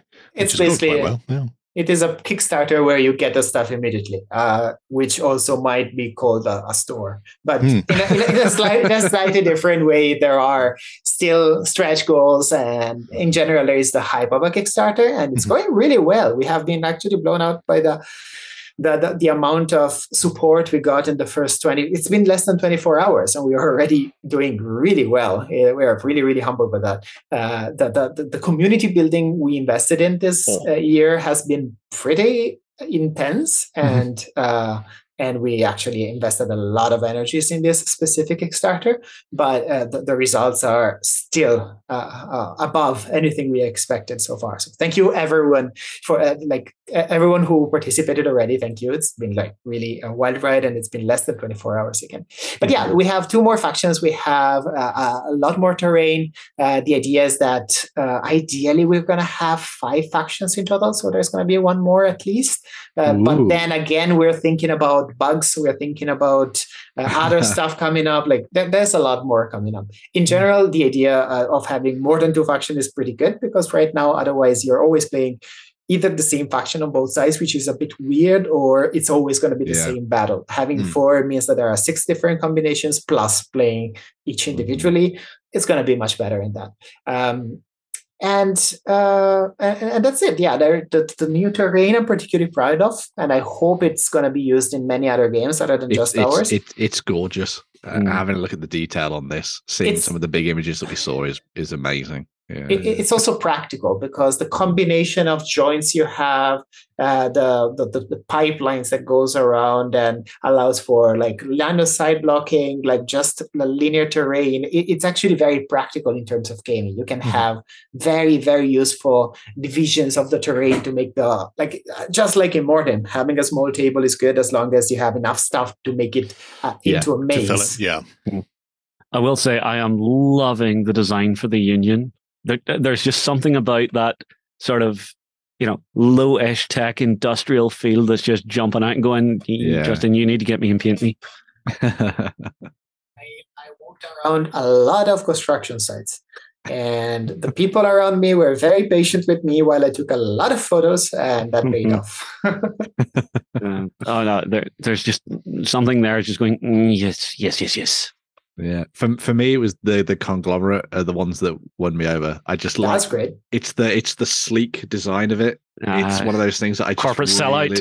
I know. I want to be the corpo bad guys. That's the thing in my head. I definitely want to run with that. They look to be amazing to paint. In that kind of like military grey or something like that, maybe with a little bit of shine to them and stuff. Yeah. Just don't do like I'm doing. I'm painting them white, and doing paneling on white is pain. But I'm really happy on how they turned out. Those are sculpts by Theo, my sculpting partner, and I am really happy the way they all turned out. The overall feel of the unit. He has great vision in general when he does stuff. He's the same who sculpted, among other things, the Asian City range, which is one of our first ranges. It's very simple compared to new stuff. Like both of us were much more basic back then, but the vision of it, the design of it, the way it looks even from distance, it clearly shows that there is an understanding of what's going there. I'm really happy like that range has become so big. Even Adam Savage talked about it, not him directly, but his channel. So very cool. Yeah, it was like a great achievement. So yeah, those are the 2 factions, and they also have different gameplay. We really invested a lot into inventing new small mechanics. I think it has a bit of the thing with Magic the Gathering, that every time there is a new edition, there is one new rule that comes in. Yeah, so the core is always the same. Every single faction or every single new edition has a new rule coming in. So we try to do that with these factions too, and it kind of works well. Like the idea that the way they play is really different, but at the same time, the core of the rules is entirely unchanged, which is our goal from the beginning. Actually, we're hoping to get more even fan-made factions out there, because the potential, the game engine itself has a lot of potential for customization. It's not just a few numbers. When you look at a unit profile compared to other games, it has a lot more stuff in it, even though it's not like a lot of stuff to read. It's just that there are many degrees of freedom, many parameters you can play with, and adding one single extra special faction specific rule goes really a long way. Mm-hmm. I have a question. Yeah. How long does something like this take to sculpt? Because it's ridiculously detailed. I mean, stupendously detailed. And I imagine while a lot of it could be, cut and paste and replicate, do you have to sculpt to a certain level and then test print and then go, well, that's not going to work, this is going to work? Or have you got to a point now where you go, I know that this will print first time after I've done it, and it's just a case of refining the actual sculpt itself, because gantries and lace work like those railings are tricky enough to do in 28mm. I imagine people printing or even attempting to sculpt things in sort of 6 to 10 or that smaller scale. A lot of the time you wouldn't even expect to see this. People would go for solid barriers or solid walkways because it's just so much simpler. So obviously you've got a very exacting design style that this when we first spotted you as an indie, it was because of the level of detail in the sculpts of the buildings just blew me away. The first time I discovered that they weren't 28mm, it wasn't a 6x4, it was like a 2x2 board that I was looking at. So yeah. In terms of the you okay? Oh, I think I'm not muted, right? Okay. No, you're okay. You're okay. I'm so sorry. It's a bit tricky. I think that an interesting thing is at the beginning, of course, I needed a lot of trial and errors. But in terms of like the walkways, the patterns, the lattices, those things at this point are like check. Like they work. They always work, because once I've done it, once I change the style between different ranges to keep them more unique style, but at the same time keep them cohesive. Coherent, whatever. Yeah, you got it. In any case, like those things kind of work every time because it's kind of always the same. So there is that aspect. Plus, I have done enough of them that sometimes I just know that one thing will show or not. But still, there is a lot of trial and error. Yes. In terms of how long it takes to sculpt this kind of stuff, honestly, if I knew exactly what I wanted to make at the end of it, I would be done in a day. The problem is I'm not. So usually the playing around with parts, combining them, changing the shape, understanding if the volume is right or if it feels wrong in hand. The thing that I usually do is I do rough volumes and print them and just see how it feels in hand. At that point, it's like, yeah, okay, I kind of know what I'm doing. I kind of know the kind of volumes I want to have. And then you can just build from there. But I would say that it's like, the concepting phase is probably the one that takes longer. Mm-hmm. And it's also why I am sometimes a bit bitter against people that just copy Games Workshop, because the concepting phase itself is a huge part of the investment in time and creative juices. Like if you already know what you're doing, everything is much easier. So in this case, it's a bit in between because I really knew that I wanted to do this stuff, but still like deciding, should I put this here? Do I add a truss there? Why is there an H-beam there that shouldn't be there? Like that kind of stuff takes quite some time. Yeah, well, you actually get into a little bit of structural engineering when you're doing something like this, because this that we're seeing right now doesn't exist in the real world. So you actually have to think, how would that be actually built 1-to-1 scale to feel right and be right, which I found incredible. Yeah, I'm sure it will collapse in a moment, but yeah. Thankfully, it's powered by unobtainium. Oh, that's right. Yeah, that's right. Yeah, there are some pipes that go nowhere or that connect all together. So it's like, why? What is this? But I'm sure that looking at this, it feels like it would be structurally sound if you actually built it. Yeah, if you make it all in metal and weld everything together. Yeah. It's pretty hard to collapse, but close enough. So one of the things I've noticed then, obviously there's the Union Army and the conglomerate and the train. They're all due pretty much as soon as the campaign ends. But you've been adding stretch goals, and the stretch goals are sort of coming up by month into the future. So I imagine if this campaign goes on, because it's due to run for another 40 odd days. If things continue as is at the moment, you could find yourself still sculpting up until next Christmas. If it goes 24 hours for another 48 days, I probably won't have to worry for other campaigns for a while. Yeah, but no, I don't think it's gonna be that big. I am really hopeful about the whole campaign, and now we're kind of slowing down a little bit on the new stretch goals. I've been actually working on some just before we started this call.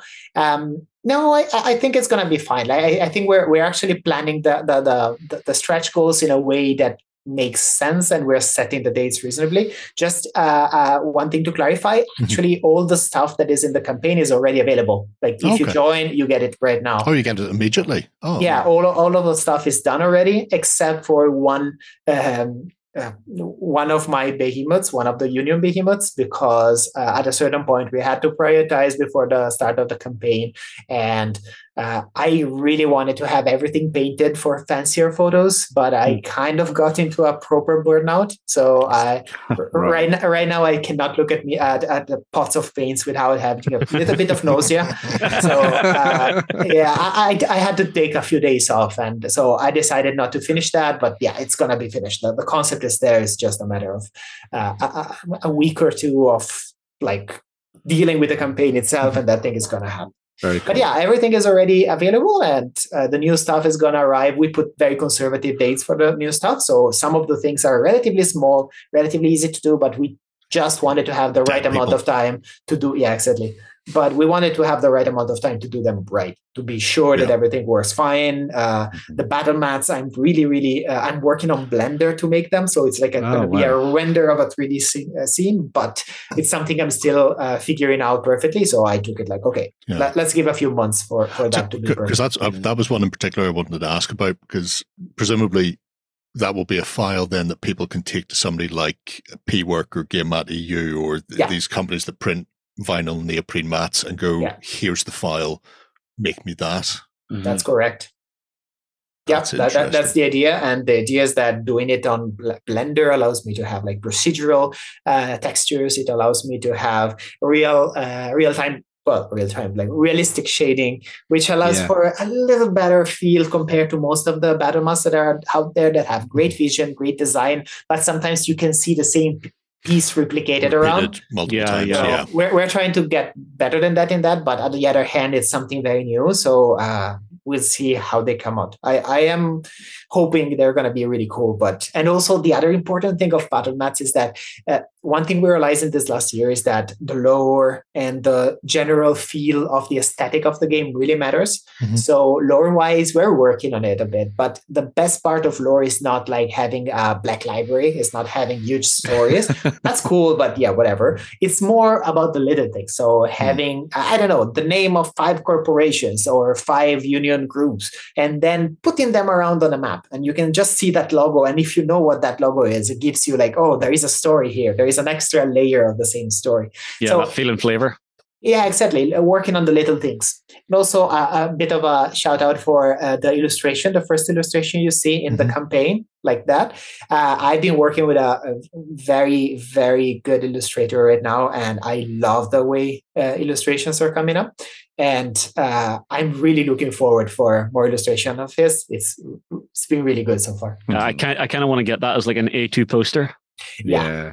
And there's going to be more of those coming, and each of them has so much character. There are so many things going on, but at the same time, the composition is so well thought.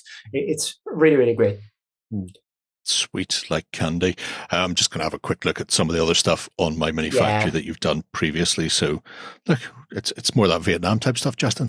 Oh yeah, wonderful. People printed that at the 28 millimeters. Results were very cartoonish, but actually very solid. So nice. Again, it's one thing you guys do with your 3D prints. You chuck so much detail in there that scaling it up, you can put the work in to still make it look like really, really good if you're painting it. Yeah, a bit more cartoonish, a bit more chunkier, because that's like when people say, "Oh, you can take this model and scale it." However, I mean, it has to be targeting one specific scale. Then you get the right level of details. If you scale down, scale up, you might have either through thin bars or rather cartoonish or bulky features, which is fine for some people. I've seen people printing the infantry of the new faction in 28 millimeters, and it looks good. It feels a bit like Mark Copleston, of course, not as good in terms of composition, and I mean he's a master, but the kind of feeling looking from distance is that one. I will say, don't sell yourself short, because the work you guys do is absolutely gorgeous. Yeah. Oh yeah, let's say that in order to sculpt figures, you need to be a great illustrator. You need to know the anatomy. I know a little bit of each. I am sort of an illustrator, but I'm not that's not my expertise, and my figures are not on par with my terrain, for instance. And it's fine. It works. It works perfectly for 6 mil. Maybe one day I'll try some 28. We'll see. Time will tell. But yeah, it's stuff. Yeah. It's absolutely spectacular, and as people can see there is a bunch of stuff already. Did I see some of this could be added as add-ons to the campaign, or because this is already in the store, it's separate and distinct? Right now, as add-ons for the campaign, we just focused on the 2 latest bundles. So the Research Compound bundle, which is huge, and the Favelas bundle, which has way too many details for a sane person to paint, which is lovely though. And then we put the 2 older armies, which are, well, they are objectively a bit behind in terms of level of details because they are a couple of years older, especially the tech, but they are so full of character and they really do their job. Like they really work well in pictures. They really have the kind of tone that allows them to be read better on the battlefield. And then you're like, oh, this guy clearly jumps. This guy clearly crows, whatever that means. Yeah. I quite like the fact that, you're distinguishing these older ones as not being as fine in detailing as the modern ones. You're going, no, definitely I can see where you're coming from there. Yeah, that's not finely detailed. I might have a bit of a high standard. I'm sorry. No, there's nothing wrong with that. I mean, honestly, all of the stuff has like a nice cinematic feel to it. Seeing those big walkers, you see that and you can imagine it just chunking across the battlefield. So it strikes the imagination of the people that see it. I think cinematic is the word. And I like that our setting is not too serious.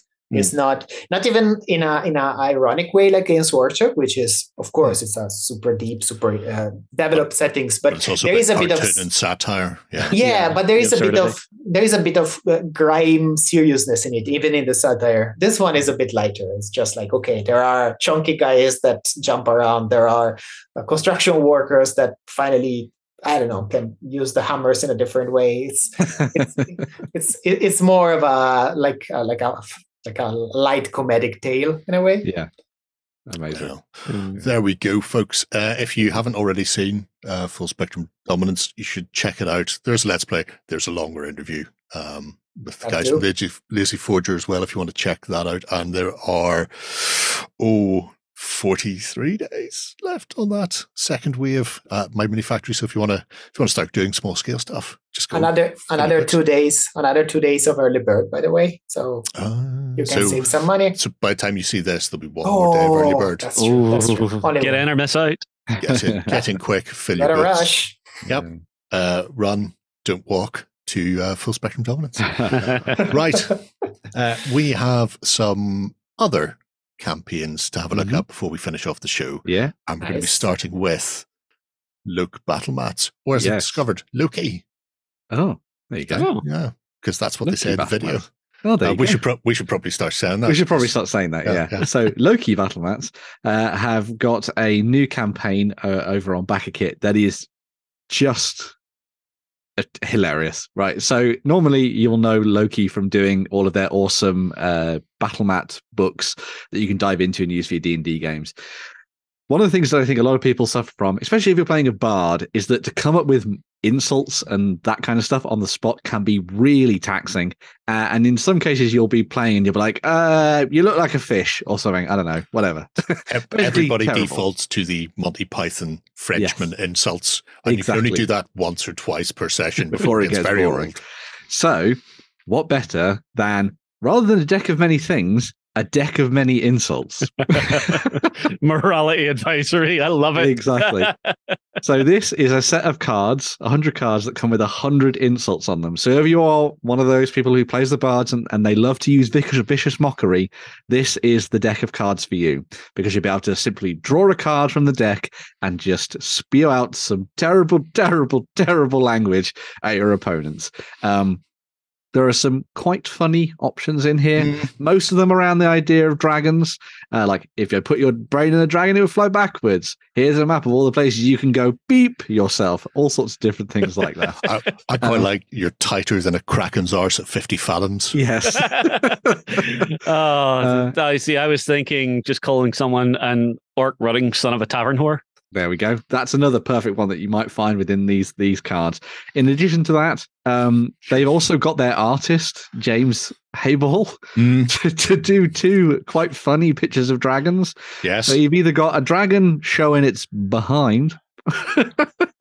Glenn Close would say, Avert shows your butthole. Or you've got a dragon who is flipping the bird, because of course. And there's actually a little kind of vote on the back of kit where you can decide which one of those is going to be the back of the card. Well, we know which one's going to be the back of the card. Oh, yeah, of course. Clearly. It's the back end of the list. I mean, I'm just going to say it. People are horrible. Yeah. But in addition to the actual physical deck of cards that you can get, they're also going to be working on a couple of additional options as well. So you've got the digital insults PDF. So this will just give you a rolling table effectively that you'll be able to roll on and all that kind of stuff rather than having to use the card deck itself. And they're also going to do this selection of additional things. So you've got the naughty NPC names. So if you want to come up with some fun names for characters in your tavern, you've got that. There's cheeky spells. I am fascinated to see where that's going to go. Members Maximus. Yeah. And amusing magical items as well. So that immovable rod might change in its look and style. In addition to that, they've also been working on a few stretch goal options. So there's going to be a stat line for Birdie the dragon. I wonder why it's called that. The surprising part is what direction it breathes its fire from. Exactly, yes. Oh, man. How about chili con carne? And then finally as well, they're also going to do a book of all the places you can F off to. So if you want to have a really awesome big book of places for you to send people to, they've got that option. And then this was added fairly recently as well. There's also the effing fantastic things. Oh, I have to give this to my DM.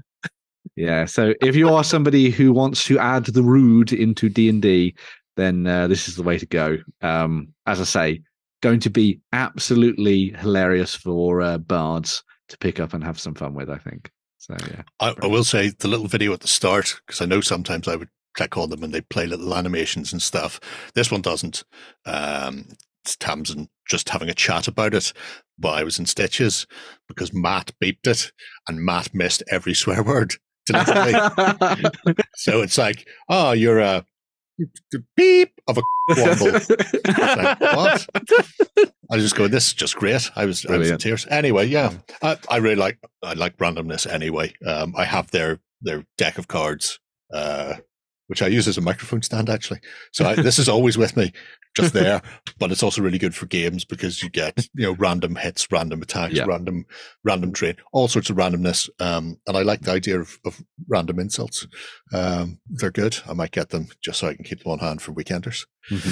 just flipping over things. So yeah, just a bit of RPG weirdness. Bit of fun. Yeah, a bit of fun. They do say aimed at 14-year-old up. Yes. So yeah.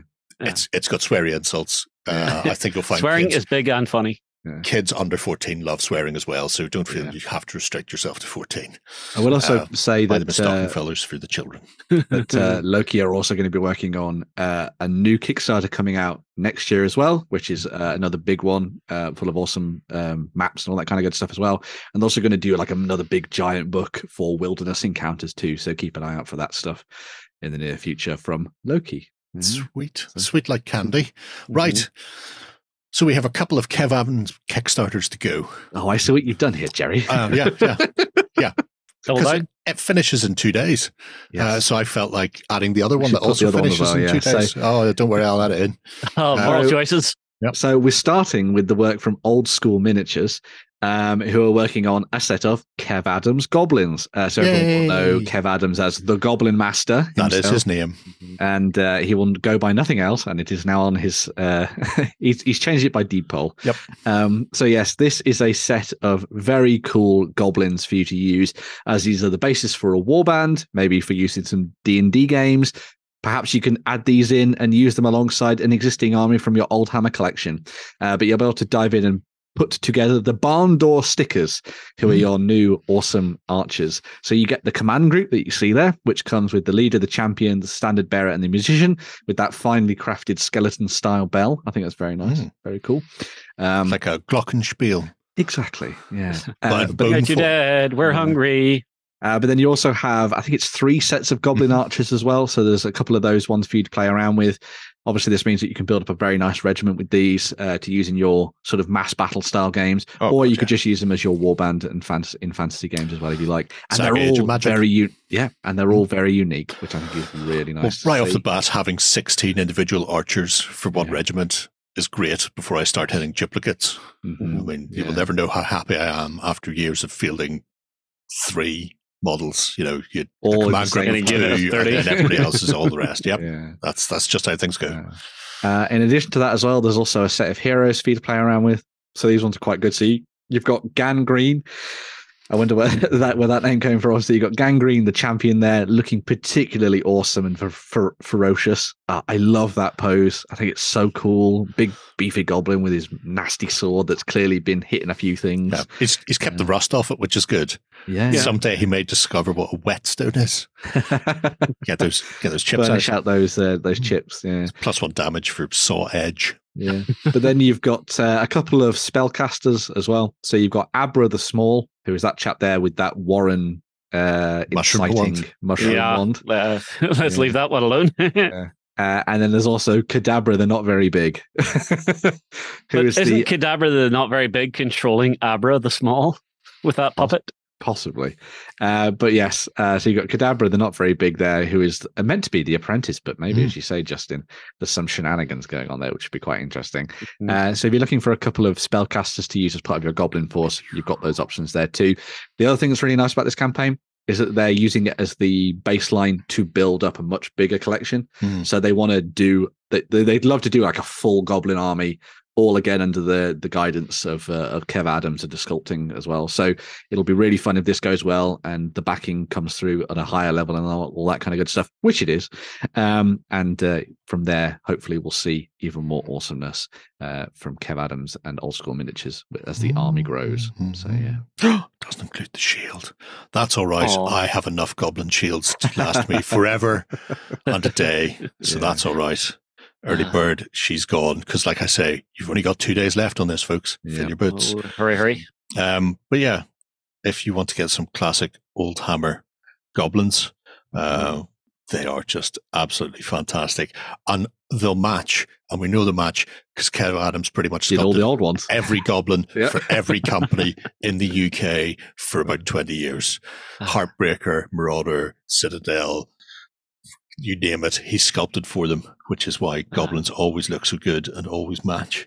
They call me Mr. Goblin. They call him the Goblin Master. God bless his cotton socks. So, like we say, 2 days left, already funded. If you like your old school goblins, go for it. If you like your old school orcs in space, here's some Kev Adams sculpted pirate space orcs. Exactly, yeah. Which also has 2 days to go. This is being run by Andrew May, who has got a eclectic mix of stuff from various sculptors that he's done in the past. And these are just screaming old school. Here we go, freebooters, Warg the Orcs, pirate-y type things. And these are an absolute cracking set of figures as well. I love Goblin Green bases. Definitely have to be put on the Goblin Green bases. That's the way to go. So. The Crown of Command's Discord is just brimming full of things on Goblin Green bases, and somebody put a skeleton horse onto a sand and static grass base and had two pictures. Were they ousted from the group? They weren't ousted, but there was an awful lot of the Goblin Green base looks better. Let's put the flock on and go with it. But again, another set of terrific Kev orcs, and they just have that very much the freebooters orcs feel to them. Yeah. I mean, he's not a million miles away from having 3 spinning balls in the end of that to make that a shock attack gun if you really want to go nuts. Yeah. And I would, because there's nothing funnier than firing bases of snotlings inside Terminators. It's just a joy to behold at all times. And I actually just finished painting my shock attack gun. There you go. Yeah. But yeah, really nice little set of stuff there. I think this is actually, they're doing it under like the label of Renegade 83, which I think they want to build up into something bigger as well. So while Kev Adams is obviously working with Old School Miniatures to potentially grow a larger Goblin warband or Goblin army for you to play on the tabletop, maybe we'll see more from Andrew May and Kev Adams on this front as the Renegade 83 collection grows, and we see even more orcs, maybe even something else, you know.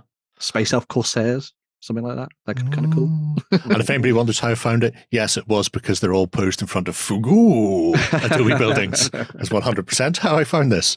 And I make no bones about that. Anyway, you too can get your hands on some freebooter styley Kev Adams orcs. That strange Tony Harrison-like space squig with the many tentacles screaming at people. It's an outrage. Don't shoot me. It's an outrage. I'm a Cockney geezer. Anyway, so yes, double Kev Adams, just to annoy people. Just to finish things off at the end. That's how I work. That's my goal in life, to annoy people. Right, we shall return with Jack as well on Sunday morning over on tabletop.com for our XLBS.